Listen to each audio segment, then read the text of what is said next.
The Conjuring, directed by James Wan, came out in 2013 and can be described as a haunted house, demonic possession horror film.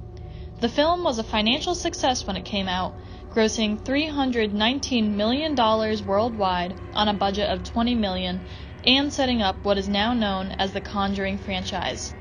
But if one were to look at it, the film resembles every other haunted house and exorcism film out there. So what exactly makes The Conjuring so popular and continues to be craved by audiences? Have your children been baptized? No, we never got around to that. We're not really a church-going family. Well, you may want to rethink that. Our presence here could make things worse. Why? Because we're a threat. And whatever you're dealing with here isn't gonna like us. As this scene suggests, the film's overt promotion of Christianity shows that the Conjuring franchise reinforces a dominant Christian ideology in American culture, reflecting a desire to re-inspire fear toward an America without God and non-Christian religions. The Conjuring, which is set in the 70s, starts with an introduction to our main characters, but we prefer to be known simply as Ed and Lorraine Warren, who are established to be Catholic demonologists through a presentation they give on the demonic doll Annabelle, as well as intertitles. We are then introduced to the Perron family, who have just moved into a new house, which happens to be haunted as they find out in their first few days there. The matriarch of the family, Caroline Perron, reaches out to the Warrens to help with the apparent ghosts, and the Warrens do an investigation of the house. They deduce that the house is haunted not by ghosts, but by a demonic witch named Bathsheba. It was built in 1863 by a man named Judson Sherman, who was married to a woman named Bathsheba. Ed, she's related to Marytown Estey. She's one of the women accused of witchcraft in Salem. She was hung during the trials. Wow. So after Bathsheba married Judson, they had a baby, and when the baby was 7 days old, Judson caught her sacrificing it in front of the fireplace. She ran out to that tree by the dock, climbed up, proclaimed her love to Satan, cursed anyone who tried to take her land, and hung herself.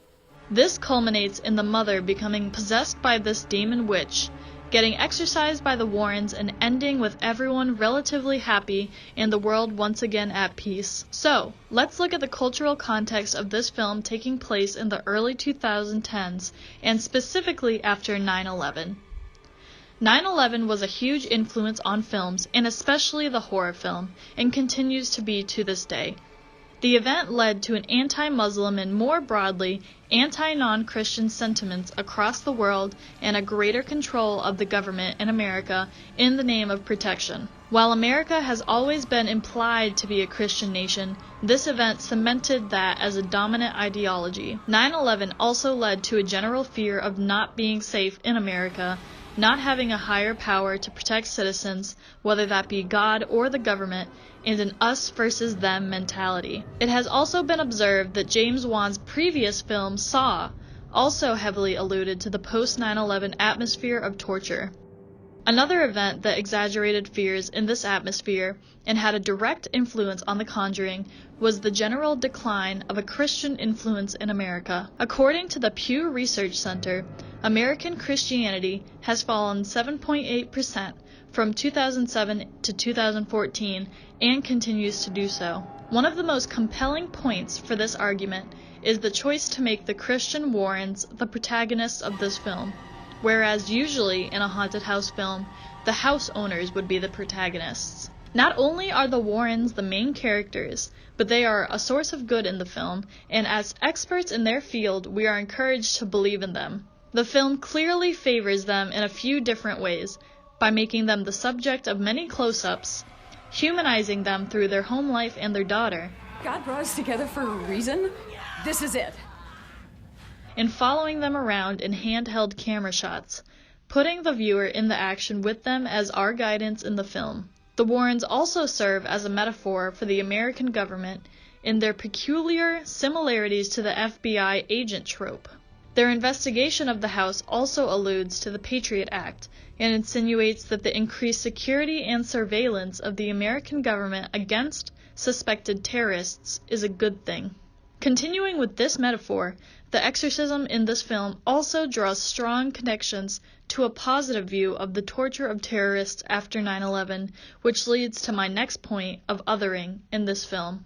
The concept of the other was coined by Robin Wood in his introduction to the American horror film essay in 1979, and states that the other is that which bourgeois ideology cannot recognize or accept, but must deal with, either by rejecting and if possible annihilating it, or by rendering it safe and assimilating it. His theory also states that the other must be categorized as something that is repressed within oneself, and in the case of the religious or non-religious other, that is the perceived freedom and power of not having a higher power to abide by. So in The Conjuring, if Christians are the source of good, then the other is the source of bad, which in this film is a witch. The family did nothing to get haunted other than be non-religious, insinuating that being non-religious is not safe. Look, Ed, this is complicated because the kids aren't baptized. No, I understand. And the family, they're not members of the church. Oh, come on. The other in this film also compares to post-9/11 views of terrorists,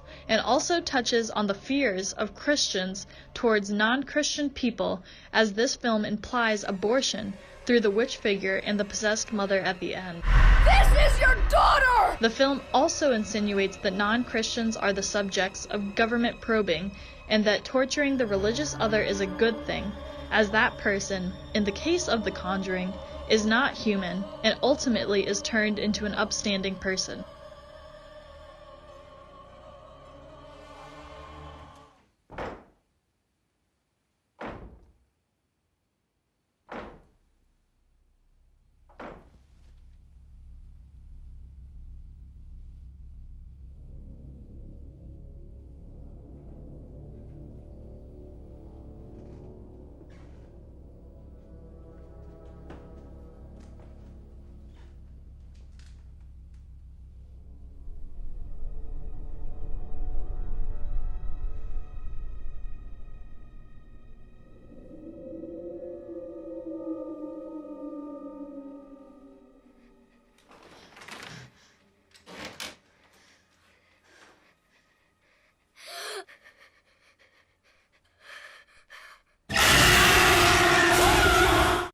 Looking at this clip, the banging door shows that an unnatural force is disrupting the logical nature of the world, the other. By having the witch and the non-religious daughter in the same shot, it shows that non-religious people are the most vulnerable to the evil, which is other religions like pagans and Muslims. The camera then tracks into the face, bringing the viewer close to the evil. The other then pounces on the daughter, representing a suppression of non-religious people by this religious other. The Conjuring sets a clear barrier between good and bad, which is mirrored by the post-9/11 context in which it takes place, and the film reinforces a Christian influence in America and a desire to re-inspire fear towards a non-religious America and non-Christian religions through its preference of the Warrens as the Christian good and its demonization of non-Christians as the other.